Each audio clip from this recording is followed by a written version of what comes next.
میرا تو ایک سوال یہ ہے کہ ابھی یہ تو 2-3 دفعہ آ گئی ہے بات کہ وسائل کی غیر منصفانہ تقسیم مسئلہ ہے، اور یہ حقیقت بھی ہم جانتے ہیں کہ جو انسان اس دنیا میں آنے والا ہے وہ آ کر رہے گا، اور جس کو آپ روکنا چاہتے ہیں اور اللہ نے فیصلہ کر دیا ہے آنے کا تو وہ روک نہیں سکیں گے۔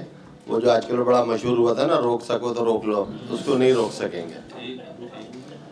ایک خوف ہم میں پیدا کیا جاتا ہے کہ 25 کروڑ ہیں پھر 50 کروڑ ہو جائیں گے، اس خوف سے نکلیں، وسائل کی منصفانہ تقسیم کی پلاننگ کریں۔ عوام تو اپنے حصے کا کام کر رہے ہیں، بچے پیدا کر رہے ہیں، حکومت کیا کر رہی ہے؟ حکومت ان بچوں کے حساب سے کتنے وسائل کو پیدا کر رہی ہے اور کتنے وسائل کا استعمال عمل میں لا رہی ہے۔ سوال میرا ایک چھوٹا سا ہے، سبھی سے ہے۔ جب پاکستان بنا تھا تو ایک حصے کی 3.5 کروڑ اور ایک حصے دونوں ملا کے 7 کروڑ آبادی تھی۔ تو 7-7.5 کروڑ آبادی میں پاکستان اس وقت وسائل اتنے ہی تھے، رقبہ اتنا ہی تھا، سب کچھ ایسے ہی تھا۔ جی وہ وسائل جو پاکستان کو ملے ہیں وہی رقبہ سب کچھ تھا، بلکہ وسائل بڑھ گئے ہیں اب۔ تو کیا پاکستان اس وقت برطانیہ تھا، یورپ تھا، امریکہ تھا، فرانس تھا؟ کچھ نہیں تھا۔ کیا سب بچے پڑھتے تھے؟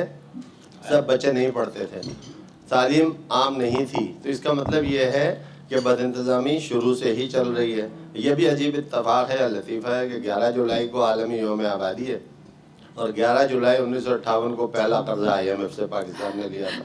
تو ہم مسائل کے حل کے طرف جانے کے بجائے یہ سارے اقدامات کیے جائیں جو میڈم بتا رہی ہیں، بہت اچھے اقدامات ہیں، کوشش کرنی چاہیے۔